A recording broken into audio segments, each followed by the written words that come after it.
badeen in Axmed Webe la soo xiro oo san magaalada Muuse ka bixin marka sidee aragtaas u aragtaa casaro runtii waa dhageystay clipskaas actually hal qof inuu ahaa baan filayaa nin la yiraahdo Amin Jesow runtii qofku inuu ka lumo dariiqyadu iskaga darsamaan mushkiladeeda ay leedahay historiga Jesow marka la fiiriyo Jesow waxay inuu ka dhunto maxaan ku yiraahdaa saxaafadda iyo bulshadu meelaha isaga timaado inuu ka dhuntay ahayd inuu yimaado publicly uga hadlo meel ka dhacday ku tahay shacabka Soomaaliyeed oo dhan iyo ummadaha Islaamka oo dhan inagoo og inuu shakhsiyan taageeray wax aan diinta Islaamka xataa ku habboonayn inuu taageeray oo ah jinsiga dadka jinsiga inay xataa isguursan karaan inuu taageeray marka Jesow de aniga si aan ugu jawaabo ma aqaano sababtoo ah dhinaca uu bulshada waa laba qaybood waa maxaan ku yiraahdaa genderkooda ama maxaan ku yiraahdaa lab iyo dhadig marka de si aan ugu jawaabo ma aqaano waa taasuna dadka qaarkood cod la isugu geeyo way ayay oran jireen ma amay wallahi haday tahay hadaysan ahayn waxa aan meesha ku aragnay waxay tahay Jesow aniga de qofku markuu nin yahay sida loogu jawaabana waa la yaqaan hadduu dumar yahay sida loogu jawaabana waa la garanaya marka meel u dhaxaysa aniga si loogu jawaabo ma aqaan waayahay okay marka haddii siyaasiyan arrintan oo ka hadlay markaad eegto aragti ahaan oo leeyahay waxyaabo badan lagu aadeynayaa in badan oo soo qaatay qabiilo badan ayuu leeyahay oo gobolka degan ayaa maaragtay xogaa xuquuqdoodii la tuudsiyay arrimaha noocaas oo kala aad meesha ka yimid ma ka jiraan xasan oo horaan kugu sheegay wareysigeennii hore tabashada meel kastay taala maalinta hore waxaan ku yiri beelaha laga yaabo in hadda dad badan ay ku tuhmayaan sad bursi inay wataan ayaa ugu tabasho badan marka aad tagto Jubbaland gudaheeda tabashada Axmed Maxamed Islaam laga tabanayana waxa laga yaabaa in laga badbadinayo oo sida ay tahay iyadoo wax ka jiraan laga yaabo in laga badbadinayo waada beelaha wax tabanaya aniga ma dhihi karo waa khaldantiin ama tabashadiina ma jirto laakiin waxaan aaminsanahay sida wax loo sheegayo waxa ku jirta nacayb ka fog maxaan ku yiraahdaa tabashada oo laga yaabo dadka qaarkood aan arkaynay inay dadka deegaanka jooga ama beelaha qaarkood ay ku tilmaamayeen inaynan xaqba u lahayn inay meesha joogaan inayna maaragtay aysan ahaynba inay meesha ku noolaadaan iyo wax la mid ah marka nacayb inta ka fog baa jira oo maasan qodobada la soo qaado waxa weeyaan waxa la yiri doorashadii Axmed Madoobe waxyaabaha aadka ugu soo horjeeday waxa kamid ahaa in la yiri saddex qofood xildhibaanada hal qof aan ka qaadanaya inuu yiri markii dambana si walba ahaatay waa taageertay haddii madaxweyne Farmaajo sidaas oo kale uu yiraahdana looma ogolaanayo marka waxaadan qof kale u ogolaanaynin saad ugu ogolaatay waayo su'aasha meesha taal dabcan horta waxaan rabaa inaan ku sheego aniga markii Axmed aanu isku haynay arrinta siyaasadda Jubbaland qaar badan oo maxaan ku yiraahdaa hadda criticize gareynaya ama heshiiskanagii ama waxyaabahaas aad culays u saaraya markaas waxay la safnaayeen Axmed oo ay kula safnaayeen laakiin stage-ka hadda waa laga soo gudbay dadkii reer Jubbaland ee wax isku hayay intii si badnayd in kala waa jirta oo laga yaabo inay wali wax tabanayaan ama aan qaadanin كنينك قراري أنا قال لغي كرواي إن أي تنازلات كاس قاطان لكن أرنتها سوى لقى سوى قد بي ولقى شيء أدونك واحد كستا أو خلاف ودعنا ولقى شيء وحيابها نقول وحياها يعني إسكا عنان عيالات يا محل ده هذا عيال متقاني ده عنان ولالات بيهيد waxayna ku salaysanayd waxyaabaha la isku qabtay caadiga ah laakiin waxa laga yaabaa waxaan hadda dhacayo oo dhani inay ahaayeen wax qarsoon oo soo ifbaxay xilligii maartay arrinta doorashooyinka Jubbaland ay taagneed muuqatayna inuu jiro nacayb ka fog maxaan ku idhaha arrinta siyaasadda ee la isku hayo oo la doonayaba meesha oo dhan inay ama dunto ama la burburiyo ama lagu kala tago la doonayo taasoo markay soo ifbaxdayna annagu aan garanay inaanu maxaan ku idhaahdaa hoos u xallino wixii maaragtay yaalay meesha arrinta processka iyo doorashooyinkana qof kasta oo isku daya inuu doorashooyinka wax ka khaldan dhibaato badan buu mari doonaa muqdisho iyo federaalkuna waaba kasii xag jiraanba marka stabilityga iyo maxaan ku idhaahdaa wanaagga iyo qori isu dhiibka waxaa la rabaa historically siduu u socday from cabdiqaasim cabdullaahi yuusuf sheekh shariif maxaan ku idhaha xasan sheekh historiga waa inuu sidaa u dhacaa madaxweyne farmaajona waa lagu ixtiraamayaa intuu kursiga hayo hadduu kusoo noqdona waa la ixtiraamay hadduu ka tagana maxaan ku idhahdaa gabagabada inkastoo marayno waxaan rabaa laba su-aal ayaa ii dhiman arrintan waxaa la leeyahay ra-iisul wasaaraha 30 casho dastuurka kuma qorno ilaa haddana wax maaragtay dadka hadlayo siyaasiyiin oo maaragtay wax badan oo culays badan ku saaraya in dastuurkii hadiiba lagu xadgudbay ama wax lagu xadbay inay jiraan ma moodid inay muuqato maxay hadii madaxweynayaashii ka horeeyay madaxweynaha macnaha farmaajo madaxweynaha ka horeeyay hadiiba ay heli karaan inay 30 casho aan dastuur ku qoreen maxay iyagu isku koobayeen oo aan madaxweyne farmaajo oo awoodda ugu helay inuu waqtigaas waqti ka badan haysto xasan oo horta waxaan rabaa inaan kuu sheego ummadda Soomaalida la rabtaa inay maqasho qodob maqan ma jiro qodob kasta oo aad raadiso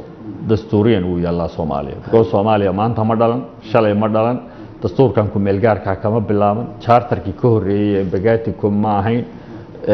waxaasoo dhan wax ka weyn bay leedahay oo ah dastuurkii 60kii oo maxaan ku idhaahdaa Soomaaliya base u ahaa qodob kasta oo meeshan laga waayana waxaa loo noqonayaa dastuurkii 60kii marka qodob maqan oo la leeyahay qodobka meeshan kuma qorra waa lagu tilmaamay halkan hadaad ka wadaagay because shirarkii hadda la soo qabanayay ama embagaati ama carta ama halkan kulligood waxay ahaayeen wax wada maxaan ku idhaahdaa aan dawlad la raadinay laakiin 60kii halkaas oo wadanku nabad ahaa xorriyad qaadanayay dastuurka dad professional qoreen waxyaabo badan baa jiray oo wax waliba ku dhan yihiin marka runtii waa nasiib daro waxa jira oo kale marka dastuurka laga tago fiiri hadda Soomaaliya diinta islaamka ku dhaqanta waa dad islaama haddana waxa jira dhaqan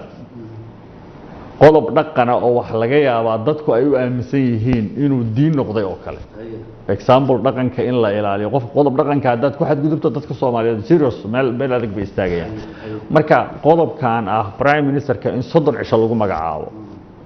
dastuuriyan iyo sharci ahaan wuxuu noqday dhaqanka siyaasaddu ka mid noqday in lagu magacaabo common law-gaas understanding qof kasta oo kula yaabaya 30 cisho hadaad dhaafisid marka adiga maxaa u dhaafinay taa waxaaba ka sii daran xaaladda hadda maanta dalku ku jiro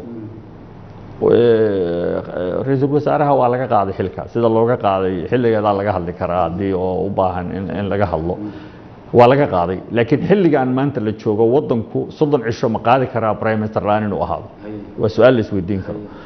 waxa ay ku haboonayd hadii uu ka qaaday 48 saacadood in la dhaafin fag uu soo tuuro maxaan ku idhaa qofka uu isleeyahay waa ku haboon yahay marka waa hadda caado waxaa noqotay hadii dastuurkii ama lagu xadgudbo ama dhaqankii siyaasiga ah lagu xadgudbo inaan maxna meel ka soo laga soo qaadin taa macnaheedu xildhibaanada adigu aad ka mid tahay macnaha oo la rabay arintaas jawaab inay ka bixiyaan ilaa isku haysto marka hadii ay aamuseen macnahu waa ku martamiya sharciga horta waxaa la rabaa inuu ilaaliyo madaxweynuhu dastuurka madaxweynuhu qodobka shaqadiisa mas'uuliyadiisa ugu weyn waa ilaalinta dastuurka laakiin adiga ku xisaabtamay waa gartay waa ilaalinta dastuurka qodobka shaqadiisa madaxweynaha ugu weyn xildhibaanaduna waa sharci dejiyayaal ayagu sharci ilaaliyayaal ma aha waa dejinayaan haddii lagu xadgudbana dabcan xaqay u leeyihiin inay miiska keenaan oo ay dhahaan arrintan waa lagu xadgudbay weaknessku meelo badan oo jira ama dabacsanaantu meelo badan oo jira aad uu xoog leh ku yeelan karaa baarlamaanku madaxweynuhu mid buu ku yeelan karaa guddoonka baarlamaanku mid buu ku yeelan karaa so laakiin qodobka meesha ku jira waxay tahay sideedaba wadanku marka uu hadda xaaladda hadda joogo oo gale sanadka ugu dambeeya uu galo ama bilaha ugu dambeeya wax waliba waa sidoodii ma ahaadaan because transition baa la galay waa xilli kala guuraha la galay xilligaa kala guurka waa xilli u baahan in aad looga taxadaro wax badanna la ilaaliyo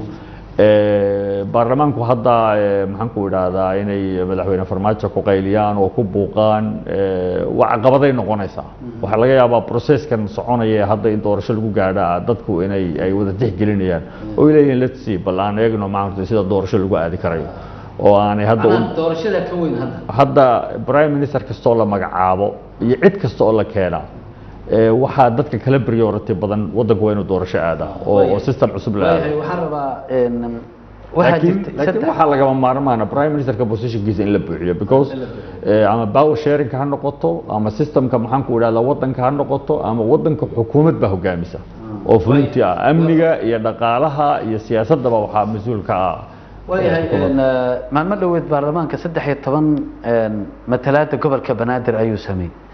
gobolkii banaadir oo la leeyahay 3 milyan iyo ka badan ku noolna maanta matalaad ma haystaan see kula tahay doorasho walbo timaadana waxaad moodaa in la kormarayo aan waxba laga soo qaadayn see arrimahaas kula yihiin gobolka banaadir horta waxaan ka xumahay in laga dhigtay political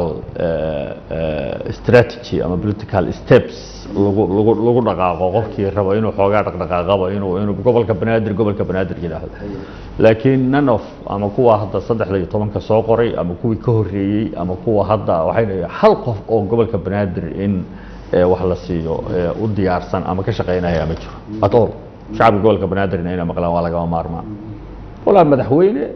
wala baarlamaanka kuwa soo qoray wala kuwa hore siyaasiyiin oo u doodayay cid u socota in gobolka banaadir wax la siiyo ma jirto xaqiiqdu waa taas laakiin waxa la rabaa politically mobilization in laga dhigto leeyahay aniga waxba idin ogolahay hebel baa idin diidan in la yiraahdo gobolka banaadir runtii waa caasimadii wuxuu u baahan yahay in maqaamka caasimadda in gobolka banaadir in la qeexo oo dastuur loo sameeyo waa ka xumahay waxaana khalad ka dhacaya uu yahay dadka Soomaalida hadii mar walba hadda 2020 baa la gelayaa systemkan siyaasadda ku jira oo dhan haday doonta ka degaan oo system cusub oo imika meel kale ka yimid ay la wareegaan after farmaajo waxa laga yaabaa inay koow ka bilaabaan oo wixii soo dhacay ay dib u eegin waxaan saa u leeyahay systemka hadda taagan waxa ka maqan inuu dib u eego maxaa ka horeeyo la soo sameeyay maqaamka caasimadda ama gobolka banaadir 2010 aan dejinay uu degsan yahay dastuura laga diyaariyay buuga laga qoray gobolka banaadir markaas wuxuu ahaa 16 degmo hadda waxaan u maleynayaa 17 degmo in laga dhigay 16 degmo ee gobolka banaadir degmo kasta waxaa laga soo qaaday 5 dhalinyaro ah iyo 5 haween ah adiga dad 5 laga soo qaaday dad fara badan oo noocaas ah baa waxa la isugu keenay hotelkan hadda magacay laga bedelanay naasab loo tuul dhihi jiray dadkii ka qayb galay waa joogan waa buuxaan buugiina waa yaala waa la hayaa wasaaradda arrimaha gudaha markaas hogaaminaysay oo aniga iyo wasiir Cabdiqaadir Cali Cumar aan ku jirnay xilligii dawladda Sheekh Shariif ay ahayd dastuuran diyaarinay waa almost 14 days loo fadhiyay contribution lagu daray wax walba lagu diyaariyay guddi kale oo guddiga maxaan ku idhahdaa diyaarinta dastuurka gobolka banaadir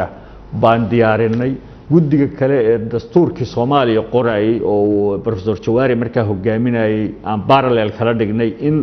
dastuurkan oo gobolka banaadir loo diyaarinayo uusan contradicted ku noqonin ama ka hor imaanin midkan qaranka loo diyaarinayo oo isla socdaan la diyaariyay waa la soo diyaariyay waa yaala anaga asagoo halkaas maray wasaaradda ka bedelay sidaas darteed waxa la rabaa dadku inay revergareeyaan caasimadda waa loo sameeyay maqaamkii iyo hawshii iyo qaabkii bugaagta dib ha ugu noqdaan hal la soo baxaan dhinaca kalena waa tan ku sheegay none of these politicians oo u socdo gobolka banaadir in wax la siiyaa ma jirto dadka banaadir ayaan lagu beerjilicsanin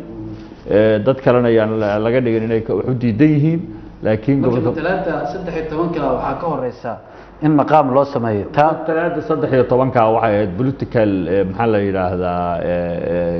game oo lagaga boodayay marxalad markaa taagneyd ama lagu indhasar caadinayay ama lagaga gudbayay dadka banaadirna ay u qaateen inay run tahay oo maxaan ku idhaa iyaga iyo siyaasiyiintoodaba la isku dayay inay la tuso markii ay aadeen dan maxaan ku idhaahdaa laga dhex baxay marka taas aad ma santahay waxaan fursad u helnay oo sida aad daawanayseen aan waraysi dheer la yeeshay xildhibaan Cabdirashiid Maxamed Xidig oo isagu musharax hore uga ahaa